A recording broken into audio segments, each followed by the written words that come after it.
Le Barça revient de loin, mais il répond présent. C'était pas du tout un match évident, c'était pas du tout un match facile, mais au final, nous avons décroché la victoire et c'est ça le plus important aujourd'hui. Salut les amis, j'espère que vous allez bien. Comme vous le savez certainement, nous avons repris la première place du championnat, une place qui nous revient de droit. Non, je plaisante. Ce n'est vraiment pas évident. Ce n'était pas évident avec toutes les erreurs que nous avons faites tout le long de la première partie de ce championnat, mais au final, aujourd'hui, nous sommes premiers, en attendant que le Real puisse jouer son match demain, bien évidemment. Les matchs, les matchs en après-midi, je ne suis pas très fan de cela parce que généralement, je suis, on va dire, déçu des performances du Barça. Et aujourd'hui encore, je ne suis peut-être pas satisfait, mais je suis quand même content que l'on ait gagné ce match. On a très mal commencé et une fois encore, on va dire un mauvais début du Barça. Je ne sais pas combien de fois j'en ai déjà parlé sur cette chaîne, en tout cas un nombre incalculable de fois. Mais encore une fois, au début du match, on n'est pas concentré, l'alignement n'est pas forcément bon. Il y a énormément de choses que l'on arrive à nous faire dès le début du match. Et ça, c'est se compliquer la tâche en fait. Même lorsque l'adversaire est peut-être facile, prenable, lorsqu'on peut facilement gagner un adversaire, on se met tout seul dans le pétrin. Et ça ne sert même plus à rien qu'on puisse continuer à parler sur ce point parce que j'ai l'impression que le Barça ne progresse pas sur ce point.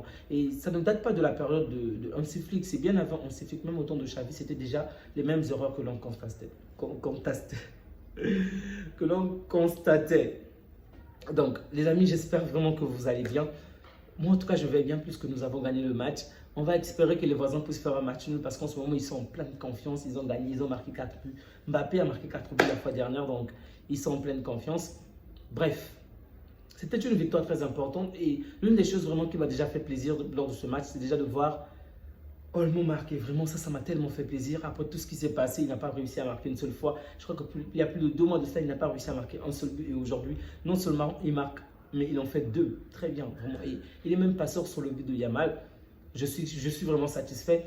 Le match passé, je disais que je ne voulais pas l'accabler parce que je sais qu'il n'avait pas fait un bon match, mais je me disais qu'il y avait quelque chose de privé, de personnel qui n'allait pas bien. Aujourd'hui, il nous a quand même donné on va dire, de la joie, ok, avec la performance qu'il a faite.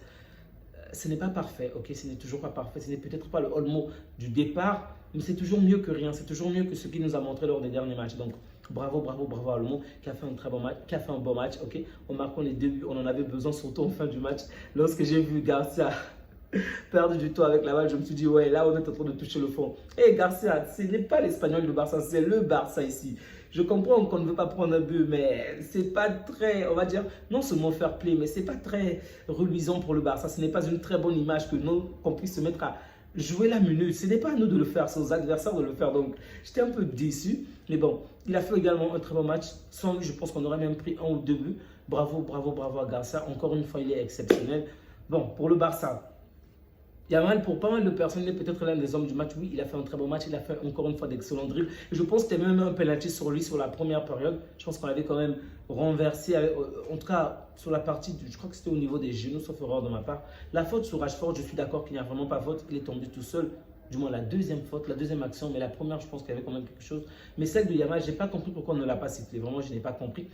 Da Fonseca et Silva, je pense. Même eux, au début, croyaient qu'il n'y avait pas faute. Après, lorsqu'on a remis l'action, ils se sont rendus compte qu'il y avait faute. Je n'ai vraiment pas compris pourquoi on n'a pas sifflé cette action, mais bref, c'est pas grave. Donc, excepté ce point-là où Yamal a fait encore une fois un bon match, de très belles passes, d'excellents dribbles, je suis un peu insatisfait parce qu'à un moment, il est trop, on ne va pas dire égoïste, mais le moment où il ralentit également le jeu parce qu'il aurait pu faire la place à Ferran Torres en deuxième période. Il avait pratiquement éliminé 4 ou 5 joueurs. Il y avait quand même une action offensive. Et vous savez de quelle manière Ferran peut être nul. Mais vous savez de quelle manière Ferran a peut-être... Il fait peut-être partie de l'un des meilleurs joueurs actuels en termes d'appels de balles. Vraiment, ses appels vraiment sont exceptionnels. Parmi les attaquants, il fait peut-être partie des meilleurs actuellement. Et il était plutôt bien positionné. Ça pouvait aboutir à une très bonne action. Mais Yamal a gardé longtemps la balle. Au final, on l'a perdu. Il n'y avait même pas faute en plus. Bref, c'était quand même décevant. Je n'ai pas vraiment aimé cela de sa part. Je souhaitais vraiment qu'il puisse davantage faire les passes. Mais bon, c'est pas grave, il arrive à compenser cela en réalisant des actions encore magnifiques parce que sans lui, ce n'est vraiment pas évident. Pedri qui est rentré, qui a également ébloui le match. Oh mince. Ma seule insatisfaction, c'est qu'il n'ait même pas marqué ou qu'il n'ait pas réalisé la passe décisive. C'est fou de dire ce genre de choses. Donc, il a tellement très bien joué, les dribbles. Il arrive à s'en sortir dans des situations complexes avec le peu de temps de jeu qu'il a eu dans les jambes. Waouh, j'ai vraiment trouvé ça intéressant et je crois que c'est Da Silva qui voulait même qu'il soit nommé homme du match. Bon. Pour moi, c'est normal qu'on ne l'ait pas nommé. Je pense que Rafinha a fait un meilleur match puisque Rafinha vient également d'une longue blessure et il a réalisé au moins 2 passes décisives. Et tout le danger que Rafinha a apporté de son côté, waouh, c'était juste très très beau. Il n'a peut-être pas marqué, mais il a été décisif. C'est exceptionnel vraiment. Bon, dans ce match, il y a pas mal de choses à dire également. Comme je disais, j'espère que Garça, lui, ne s'est pas blessé, du moins. Il est sorti sur blessure. Il est sorti, je crois, pendant la pause, oui. Mais avant que l'on prenne la pause, je crois qu'il y a eu un coup sur son visage. J'espère tout simplement que ce n'est pas grave et qu'il pourra rapidement revenir. Mais bon, dans l'ensemble, le match n'était pas fameux, ok? Surtout la deuxième période. On avait le contrôle, on avait la balle, on avait tout, en fait. Mais en fin du match, on s'est retrouvé en danger parce que le score n'était que d'un but en avant. On n'avait qu'un seul but en avance, d'accord? D'avance. Et donc, l'adversaire a finalement cru que c'était possible. L'adversaire s'est dit qu'on peut le faire nous également. Et donc, du coup, ils nous ont énormément mis la pression. Et c'est la raison pour laquelle Juan Garcia a failli a obtenu le carton jaune, bien évidemment. Eric Garcia, j'ai aimé son match, même s'il n'a pas joué la seconde période. Courbarcy également avec des passes très très bonnes, vraiment d'excellentes passes. Encore une fois, ce petit est fort. Gérard Martin, un match correct et rien à dire.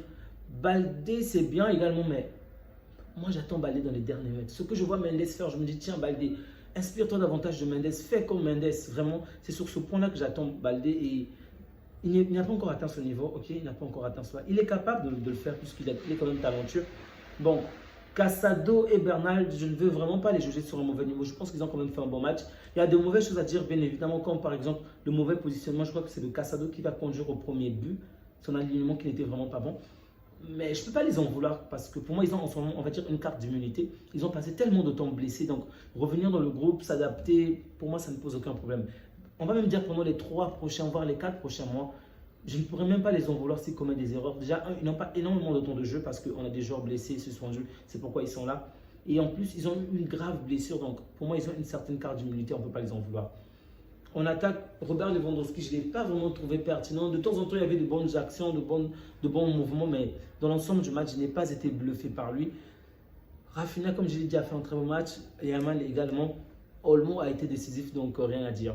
Les amis, on va s'arrêter là pour la soirée. Évidemment, on peut parler d'autres choses. On va certainement parler du Real, le match à venir. Désolé encore de ne pas avoir débriefé le match passé. J'étais vraiment occupé et même là, je ne me sens pas bien en tout cas. J'espère que j'aurai la force nécessaire pour vraiment parler du Real, le match à venir. Parce que depuis un certain nombre de temps, je n'ai pas parlé des voisins. On ne va pas attendre qu'ils puissent perdre pour qu'on puisse parler d'eux, ok? J'espère évidemment qu'ils vont perdre le match de demain, mais il faudrait quand même qu'on puisse en parler demain. Bon, le match, j'ai trouvé le coach de Deportivo assez limité. Ils ont réalisé une très bonne période, mais je ne sais pas pourquoi en deuxième période, ils ont énormément joué la carte défensive. C'est vrai qu'on a eu beaucoup d'opportunités du moins. C'est vrai qu'on a gardé longtemps la balle dans le camp adverse, mais c'est également parce que l'adversaire n'a pas réellement apporté du danger. Ils n'ont pas réellement mis notre jeu en danger comme en première période. Ils ont attendu la fin du match et espéré faire quelque chose. Oui, on peut dire que c'est du génie parce qu'ils sont passés un tout petit iota pour tout changer. Mais d'un autre côté, je me dis que c'est peut-être également une mauvaise performance de notre part parce qu'offensivement, je ne sais pas pourquoi on ne tire pas autant. Et je crois que c'est Casado qui a tiré ou Casado en seconde période et même Rafinha en deuxième période. Rafinha en première période et Casado en seconde période.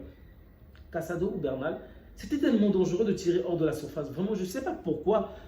Je sais, le tiki-taka c'est beau, les passes c'est très beau, mais ils m'ont tiré devant la surface. Ils ont mis un bloc bas, il y a beaucoup de joueurs. Tirez, essayez juste quelque chose. Essayez juste quelque chose, ça peut faire toute la différence. Bref, on a tiré peut-être que 2 ou 3 fois hors de la surface et c'était de belles opportunités. Je n'ai pas compris pourquoi on n'a pas insisté dans ce domaine-là. Peut-être que ce sont des consignes du coach, je ne sais pas. Mais dans tous les cas, on a gagné et ça c'est le point le plus important. On va attendre le match du Real pour voir ce que ça va donner. Les amis, on va s'arrêter là. Prenez bien soin de vous, prenez soin des vôtres. Et on se dit à bientôt. Que Dieu vous garde. Ciao.